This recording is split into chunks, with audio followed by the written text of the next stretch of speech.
नमस्कार, आप देख रहे हैं न्यूज वन इंडिया। मैं हूं आपके साथ ऋतु तिवारी पोखरियाल। बुलेटिन की शुरुआत करेंगे स्नातक खंड चुनाव के लिए सपा ने जिलेवार प्रभारी बनाए हैं। सपा ने की 17 जिलों के प्रभारियों की घोषणा। सर्वाधिक 5 लोग गोंडा में लगाए गए। पूर्व मंत्री अंबिका चौधरी गोरखपुर के प्रभारी बने हैं, तो पूर्व मंत्री राम गोविंद चौधरी को देवरिया का प्रभार दिया गया। तो पूर्व मंत्री स्वामी प्रसाद मौर्य को 2 जिलों का प्रभार महाराजगंज और कुशीनगर का ये प्रभार दिया है। तो किस नेता को कहां का प्रभार मिला है वो भी आपको बता रहे हैं।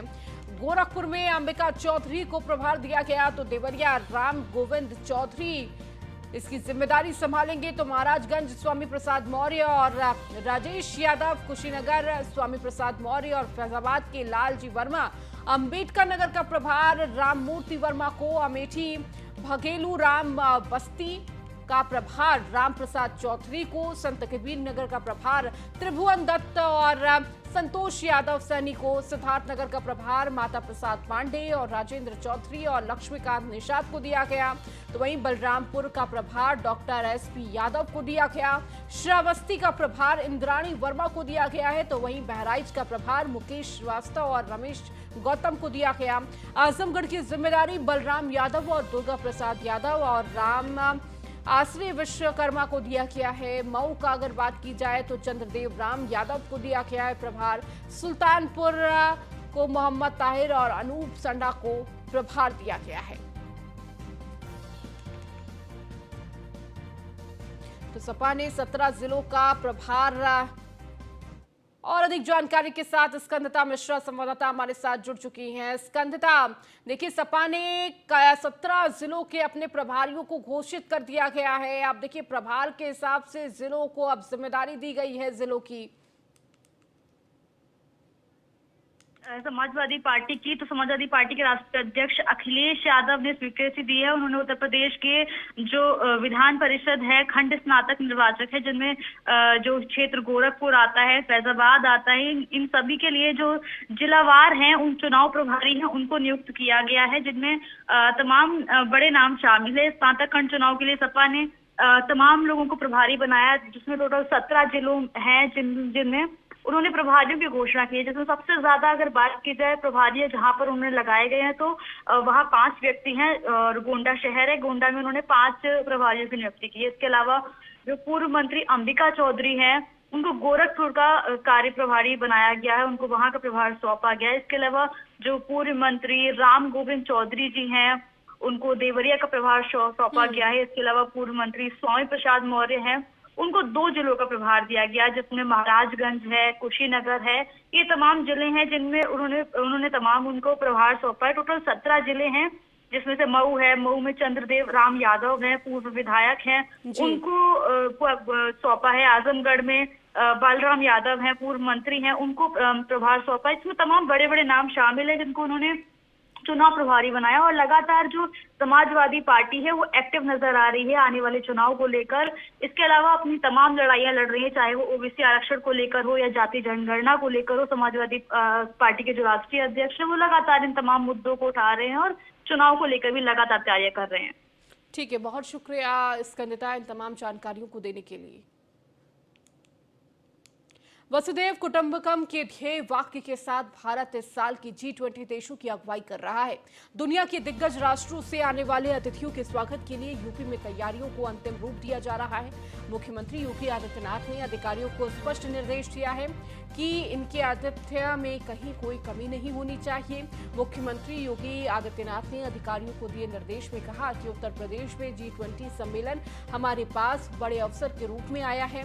इस विशेष अवसर का लाभ शहरी इंफ्रास्ट्रक्चर को और ज्यादा आधुनिक बनाने में करें।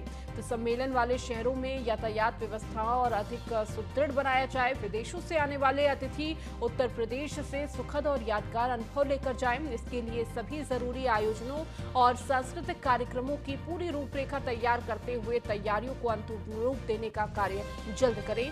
प्रदेश की कला, संस्कृति और विरासत को दुनिया के सामने प्रस्तुत करने का G20 बड़ा मंच होगा।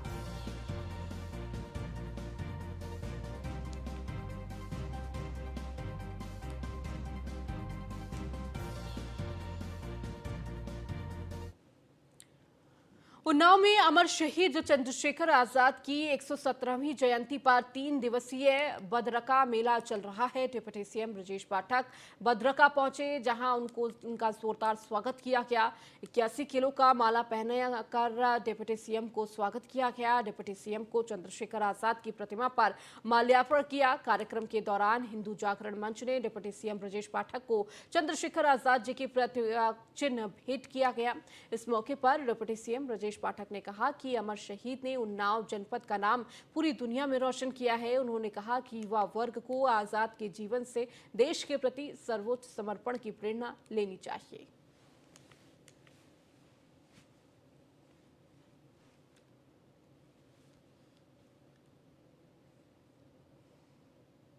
यूपी सरकार के कृषि मंत्री सूर्य प्रताप शाही वाराणसी पहुंचे हैं, जहां काशी हिंदू विश्वविद्यालय के स्वतंत्रता भवन में 3 दिवसीय अंतर्राष्ट्रीय संगोष्ठी सुफलाम में पृथ्वी तत्व में शामिल हुई। इस दौरान मंत्री सूर्य प्रताप शाही प्रदर्शनी देखी।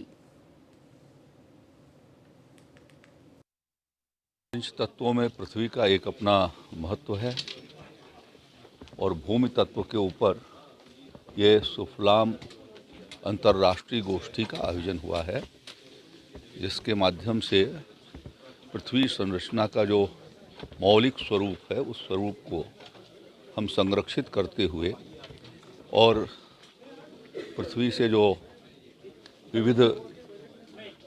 विविधता और जैव विविधता है उसको हम संरक्षित कर सकें और खेती के क्षेत्र में लगातार जो रासायनिक उर्वरकों का इस्तेमाल होने से हमारी ज़मीन, हमारा जल, हमारी प्रकृति विषयुक्त हो रही है, उससे उसको संरक्षित करके पुनर्जीवन प्रदान किया जा सके, उस दिशा में यह एक 3 दिवसीय गोष्ठी का आयोजन स्वर्गीय भाऊराव देवरस जी न्यास, किसान संघ, भारतीय किसान संघ, लोक भारती और ICR कृषि भारत सरकार का कृषि मंत्रालय, काशी हिंदू विश्वविद्यालय, विविध संगठनों के द्वारा ये आयोजित किया गया। कारागार और होमगार्ड राज्य मंत्री धर्मवीर प्रजापति जिला कारागार उन्नाव पहुंचे। जेल अधीक्षक ने गार्ड ऑफ ऑनर के बाद बुके देकर उनका स्वागत किया। बाद में इसके धर्मवीर प्रजापति ने जेल की बैरकों और भोजनालय का निरीक्षण कर व्यवस्थाओं का जायजा लिया। निरीक्षण के दौरान उन्होंने बंदियों को कंबल वितरित किए। जेल प्रशासन को भीषण ठंड को देखते हुए आवश्यक इंतजाम बनाए रखने के निर्देश भी दिए।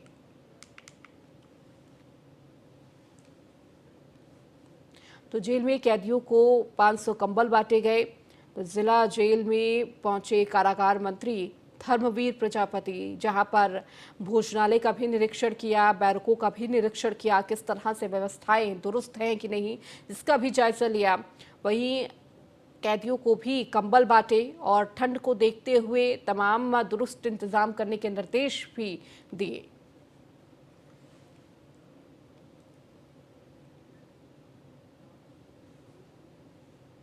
देवभूमि उत्तराखंड के जोशीमठ में कई जगह जमीन धंस रही है, जिसके चलते सैकड़ों घरों में दरारें आ गई है।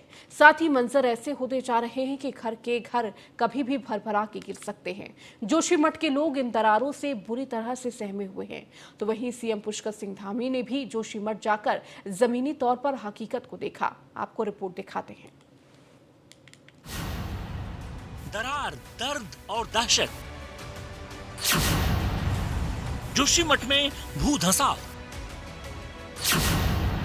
धंसता शहर, कुदरत का कहर।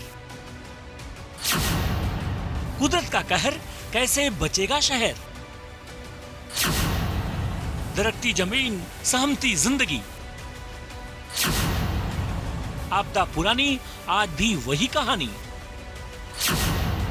जोशीमठ में दरार, कौन है जिम्मेदार? एक्शन में सीएम धामी कहते हैं कि कुदरत को छेड़ोगे तो कुदरत आपको छोड़ेगा नहीं। जी हाँ, देवभूमि के जोशीमठ में ये धंसती जमीनें, दरकती दीवारें, लोगों के बीच दहशत, आखिर इसी का तो उदाहरण है, जहां इन दिनों कुदरत का रौद्र रूप देखने को मिल रहा है। लोगों के मन में दहशत कायम है कि कब और कहां ये धरती धंसकर पाताल में समा जाए और वो सब कुछ से हाथ धो बैठे। जोशीमठ में कुदरत के कहर के चलते न जाने कितने आशियानों में दरारें आ गईं। लोग अपने बसे बसाए आशियाने को छोड़ने के लिए मजबूर हो रहे हैं। चलिए कुछ आंकड़े से आपको बताते हैं क्या है जोशीमठ के हालात। अब तक 600 से अधिक मकानों में दरारें आईं। 100 से ज्यादा घर में हालात खतरनाक स्थिति में हैं। 3000 से ज्यादा लोगों के आशियानों पर खतरा है। कई जगहों पर जल रिसाव और मिट्टी का कटाव जारी है। बद्रीनाथ हाईवे पर कई जगहों पर दरारें आईं। पन बिजली संयंत्र और 4 धाम सड़क सहित चल रही परियोजनाओं पर रोक लगी। जोशीमठ में एनडीआरएफ की एक टीम तैनात की गई है। वहीं सीएम पुष्कर सिंह धामी ने जोशीमठ के मारवाड़ी क्षेत्र और नरसिंह मंदिर का निरीक्षण किया। इस दौरान उन्होंने जोशीमठ का जमीनी निरीक्षण किया और भू धसाव प्रभावित परिवारों से मुलाकात की और उन्हें सभी तरह की सहायता का आश्वासन दिया। साथ ही सीएम धामी ने कहा कि केंद्र सरकार की जोशीमठ पर पैनी नजर है और वो केंद्र सरकार और पर्यावरणविदों से लगातार संपर्क में हैं। प्रयास सबसे पहले तो यही है कि सभी को सुरक्षित किया जाए, सबकी जान माल की सुरक्षा की जाए और जो जरूरी जो इंतजाम है वो करने के लिए हम लोग सभी प्रकार की तैयारी करी हुई है, कर रहे हैं। लोगों को सुरक्षित स्थानों पर ले जाने का हमारा सबसे पहला टास्क है, उस काम को कर रहे हैं। बाकी चूँकि भू वैज्ञानिक भी जो है इसमें काम कर रहे हैं, वाडिया इंस्टीट्यूट है हमारा, IIT रुड़की है, इसरो से भी बात हो रही है। सभी लोग इसमें ये पता लगा रहे हैं, उस पर खोज कर रहे हैं कि आखिर किस कारण से ये हो रहा है। लेकिन अभी ये दीर्घकालिक चीज़ें हैं, उसके बारे में भी हम सोच रहे हैं कि अगर यहाँ से सभी को पलायन करना है, यहाँ से पुनर्वास करना है, तो उनके लिए कहाँ पर व्यवस्था होगी वो भी हम जगह खोज रहे हैं। हम केंद्र के लगातार संपर्क में हैं और हमारे चाहे हमारा प्रधानमंत्री जी का कार्यालय हो, गृह मंत्री जी का हो, हमारे पार्टी के लोग या हमारे देश के जो मंत्रालय इससे संबंधित है, जबकि जल शक्ति मंत्रालय सीधे सीधे कहीं इन सब जो रिसर्च हो रही है इस पर बहुत सारे हमारे संस्थान काम कर रहे हैं, भूवैज्ञानिक काम कर रहे हैं, उससे जुड़ा हुआ है, तो उन्होंने भी अपना काम बढ़ाया आगे। और निश्चित रूप से आज हमें सभी की आवश्यकता है और सबसे बड़ी बात है कि जोशीमठ शहर जो हमारा पौराणिक रूप से, सांस्कृतिक रूप से और मैं कहूँ कि देश की सामरिक रूप से भी बहुत महत्वपूर्ण शहर है, उस शहर को भी बचाना है। वहाँ के लोगों की जो अभी ज़रूरी सहायता है, जो एक जोन बन गया है, उस जोन से उनको सुरक्षित बाहर करना है, बाहर निकालना है। जोशीमठ में तबाही का ये मंजर देखकर हर कोई हैरान है। शहर के दर्जनों घरों और इमारतों की दीवारों, दरवाजों, फर्श, सड़कों पर आई दरारों का कारण पता नहीं चल पाया है, लेकिन इसकी कल्पना पहले ही लगाई जा चुकी थी। दरअसल 1976 में गठित मिश्रा आयोग ने इस खतरे के लिए सचेत किया था। साथ ही पुराने भूस्खलन क्षेत्र में बसे शहर में पानी की निकासी का पुख्ता इंतजाम करने और अलकनंदा नदी से भू कटाव की रोकथाम के लिए प्रभावी कदम उठाने के सुझाव दिए थे। बहरहाल उससे आंखें मूंद ली गई थी और इसी अनदेखी का नतीजा आज सबके सामने है। कैसे कैसे बिगड़ते गए जोशीमठ के हालात। मिश्रा आयोग की रिपोर्ट ने 1976 में ही किया था आगाह। मिश्रा आयोग से कराया गया था जोशीमठ का सर्वेक्षण। जोशीमठ को एक मोरेन में बसा हुआ बताया गया। मोरेन मतलब ग्लेशियर के साथ आई मिट्टी। इस पर बसावट को अति संवेदनशील माना गया। रिपोर्ट में जोशीमठ के नीचे की जड़ से जुड़ी चट्टानों, पत्थरों को बिल्कुल भी न छेड़ने के लिए कहा गया। यहाँ हो रहे निर्माण को भी सीमित दायरे में समेटने की गुजारिश की गई। आयोग की रिपोर्ट लागू नहीं हो सकी। जोशीमठ में एनटीपीसी की 520 मेगावाट की परियोजना पर काम चल रहा है। हेलंग मारवाड़ी बाईपास का निर्माण भी शुरू हो गया है। जोशीमठ में नए सिरे से जमीन धंसने की घटना शुरू हो गई। जोशीमठ में अक्टूबर 2021 में अचानक जमीन धंसने की घटना देखने को मिली थी। भू धसाव से धरती फट रही है, मकानों में दरारें आ रही हैं। अब तो केवल बचाना, लोगों को बचाना रह गया। जोशीमठ बचने से रहा, जोशीमठ का मेजर पोर्शन बचने से रहा। ये बड़ी उदास हकीकत है।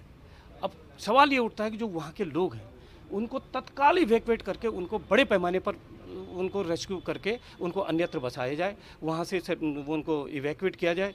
और एडवर्स क्लाइमेटिक कंडीशंस हैं, लोगों के बीमार बच्चे हैं, बीमार हैं, घर में बुजुर्ग हैं, इन तमाम को बहुत जल्दी इवैक्यूएट करना चाहिए। बड़ा प्रशासनिक अधिकारी कोई गवर्नमेंट के स्तर से वहाँ डिप्यूट किया जाना चाहिए, जो केवल इस रेस्क्यू के लिए किया जाए, और उसके कोऑर्डिनेशन में सारे विभागों और तत्काल लोगों को कहीं अन्यत्र शिफ्ट किया जाए। बहरहाल इन सब के बीच लोगों के मन में बस यही सवाल है, आखिर ये धरती क्यों धंस रही है? उनके पाई पाई जोड़े गए पैसे से बने आशियाने आज तितर बितर हो रहे हैं। दरारों ने दिल के दर्द को गहरा कर दिया है। सामने पुनर्वास का संकट भी है। न्यूज़ 1 इंडिया के लिए देहरादून से सुदीप जैन की रिपोर्ट। यूपी मदरसा बोर्ड के चेयरमैन डॉक्टर इफ्तिखार अहमद जावेद का बयान बाल संरक्षण आयोग का पत्र संज्ञान में आया। इसके साथ ही उन्होंने कहा कि एनसीईआरटी सिलेबस के तहत हम बच्चों को शिक्षा दे रहे हैं। मदरसों में केवल धार्मिक शिक्षा नहीं दी जा रही है, मदरसों के बच्चों को मॉडर्न शिक्षा भी दी जा रही है। मदरसों में गैर मुस्लिम तो सांस्कृतिक स्कूलों में गैर हिंदू बच्चे पढ़ रहे हैं। मिशनरी स्कूलों में भी हर धर्म के बच्चे पढ़ रहे हैं। मैं खुद काशी हिंदू विश्वविद्यालय में पढ़ा हूँ। बाल संरक्षण आयोग अपने पत्र पर पुनः विचार करे।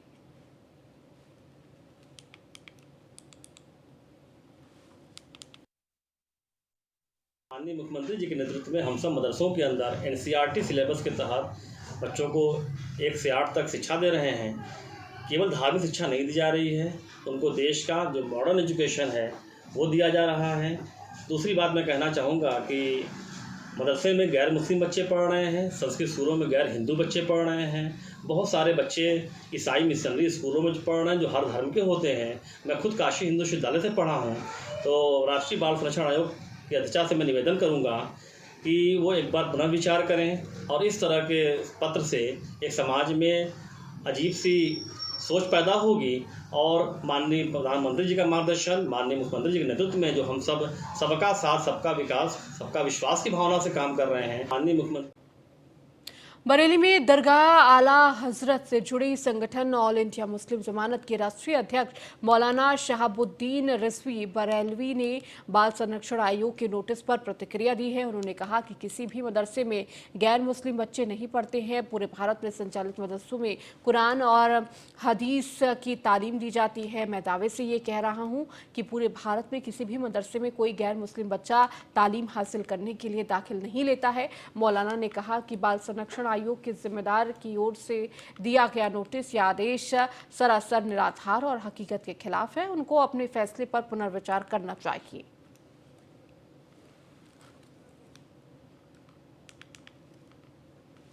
संरक्षण आयोग ने मदरसों को नोटिस दिया है। इस पर हमारा स्पष्ट नजरिया है और यह कहना है कि बाल संरक्षण आयोग ने बगैर जांच पड़ताल के, बगैर मुशाहिदाती रिपोर्ट के ये नोटिस दिया है कि मदरसों में गैर मुस्लिम बच्चे पढ़ते हैं। मैं इस बात को दावे से कह सकता हूँ कि किसी भी मदरसे में गैर मुस्लिम कोई बच्चा नहीं पढ़ता है। उसकी वजह यह है कि मदरसों में कुरान और हदीस की तालीम दी जाती है और दूसरे जो गैर मुस्लिम तबका है उस तबके की नई नस्ल को कुरान और हदीस से क्या दिलचस्पी और वो किस ज़रूरत के तहत पढ़ेंगे। बाल संरक्षण गाजियाबाद नगर निगम की बोर्ड बैठक में हंगामा हुआ। बीजेपी पार्षद अनिल स्वामी ने निगम के अधिकारियों के ऊपर कमीशन खोरी का आरोप लगाया है। उन्होंने कहा कि सिस्टम में 30 से 40% की कमीशन लिया जाता है। वहीं कमीशन खोरों के आरोप पर नगर आयुक्त नाराज हो गए। बैठक के दौरान नगर आयुक्त नितिन गौड़ ने कहा कि आप मुझ पर और ये मेरे स्टाफ के ऊपर आरोप लगा रहे हैं। मैं आपको एक पत्रिका के लिए 30,000 का विज्ञापन नहीं दिया, इसीलिए आप मुझ पर दबाव बना रहे हैं। गाजियाबाद नगर निगम की आज सदन की महत्वपूर्ण बैठक हुई। ये बैठक यहाँ की आखिरी बैठक थी। इसके बाद जो पार्षद हैं, मेयर हैं, उनका कार्यकाल खत्म हो जाएगा। इस बैठक में तमाम तरह के मुद्दे उन पर चर्चा हुई, लेकिन यहाँ पर एक महत्वपूर्ण जो कि सिस्टम को लेकर बातचीत हुई और काफ़ी बहुत देर तक इस बात को लेकर हंगामा भी होता रहा। गाजियाबाद के बीजेपी के पार्षद अनिल स्वामी ने आरोप लगाया कि नगर निगम के जितने भी अधिकारी हैं, जितने भी प्रतिनिधि हैं, चाहे वो बड़ा प्रतिनिधि हो या फिर छोटा प्रतिनिधि हो, वो सब सिस्टम का हिस्सा है। सिस्टम क्या है?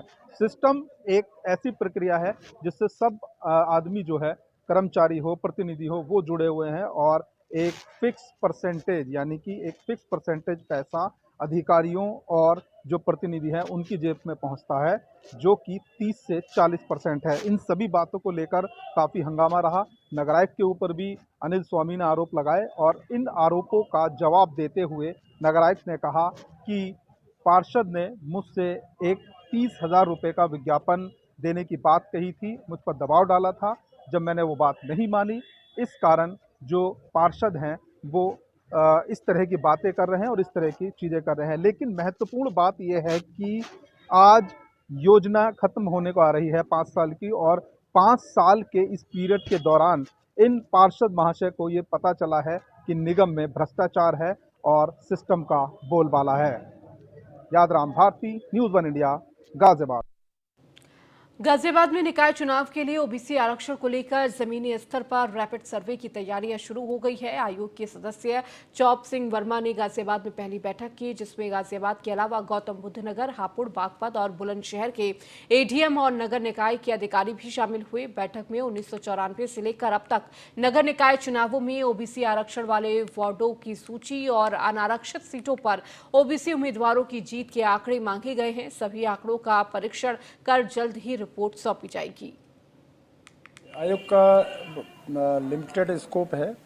वो स्कोप है कि किस तरह से जो ओबीसी क्लास में जो नौकरी या एजुकेशन में एडमिशन में था उसको अलग रखे, ये देखना है कि ओबीसी क्लास का कितना पॉलिटिकल रिप्रेजेंटेशन हुआ है। तो हम ये डाटा प्राप्त कर रहे हैं, लिखा पढ़ी में भी कर रहे हैं और यहाँ भी मीटिंग करके अधिकारियों को।